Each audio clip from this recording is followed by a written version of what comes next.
Kumar was doing a comfortable job with electronic commerce company Amazon, as a chartered accountant, when he met a man who had traveled to the Antarctica.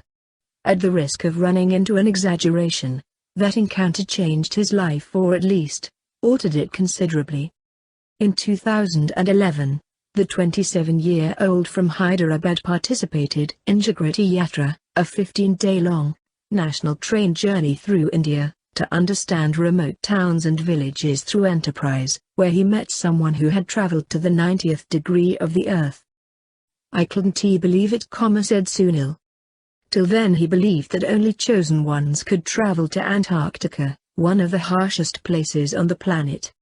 Following that conversation, Sunil took a leap at the chance and applied to the International Antarctica Expedition, and to his surprise he was selected. "I didn't tell anyone for 4 days and kept reading and rereading my application to understand why they chose me.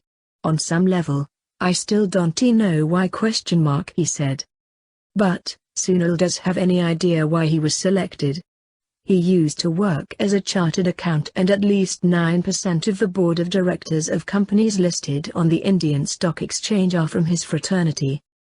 Can you imagine the amount of influence they can yield in a board meeting? If chartered accountants are equipped with the advantageous benefits of investing in sustainable and renewable energy, then they can carry that belief into the boardroom.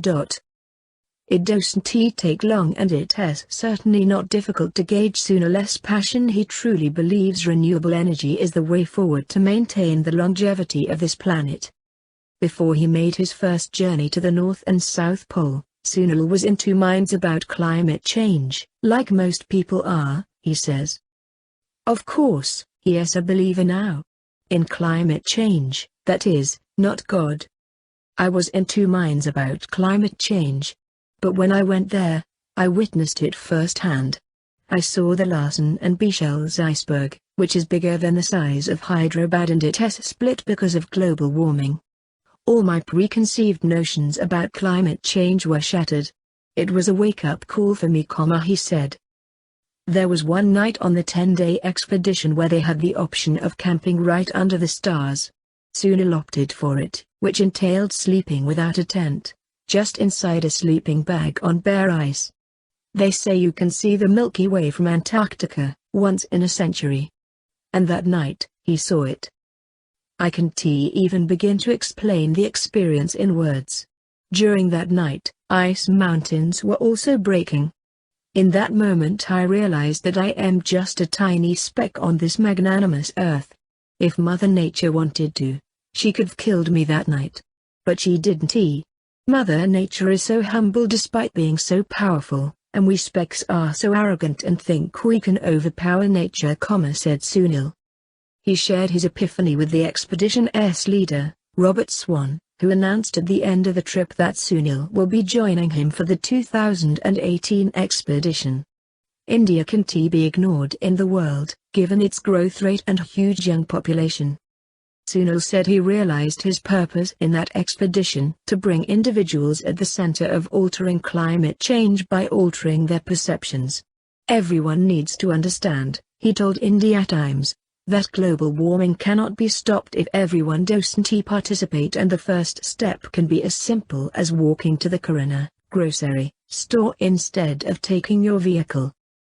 The former chartered accountant told us what his expedition leader, Robert Swan, told him. Right now the biggest threat to our planet is the belief that someone else will save it.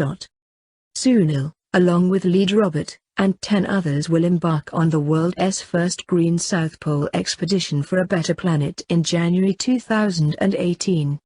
Though the expedition is being funded by organizations around the world, Sunil has quit his job to give his full attention to raising funds, as 90 lakhs, to get him there.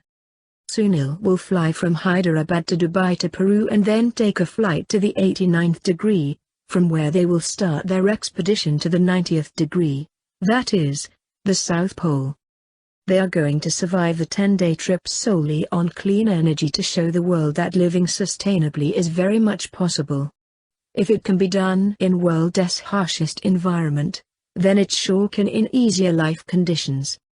U.S. Space Agency NASA is providing them with solar energy to convert hard ice into hot water, which will be used for cooking. Siemens is giving them wind power apparatus, which the team will use to propel their bodies forward. And Shell is providing them with biofuel to power satellites that will make communication with the outside world possible. Some of the dangers he and the team might encounter during the trip are: 1. Antarctica isn't really the place for weekend trips. It's a place where scientists live for research. So just undertaking an expedition of this sort is dangerous enough, not to mention surviving on clean energy in a harsh environment, which has never been attempted before. 2. They face the risk of landslides and harsh weather. Temperatures will range from -40 to -50 degrees Celsius. Also, wind speed will be at least 200 miles per hour, which can significantly hamper their movement. 3. The team will only be carrying bare necessities on their back. Each member will carry about 80 kilograms, and if they don't constantly err on the side of caution, then they might extinguish their resources. Sunil will walk 100 kilometers for 10 days, and you can help him.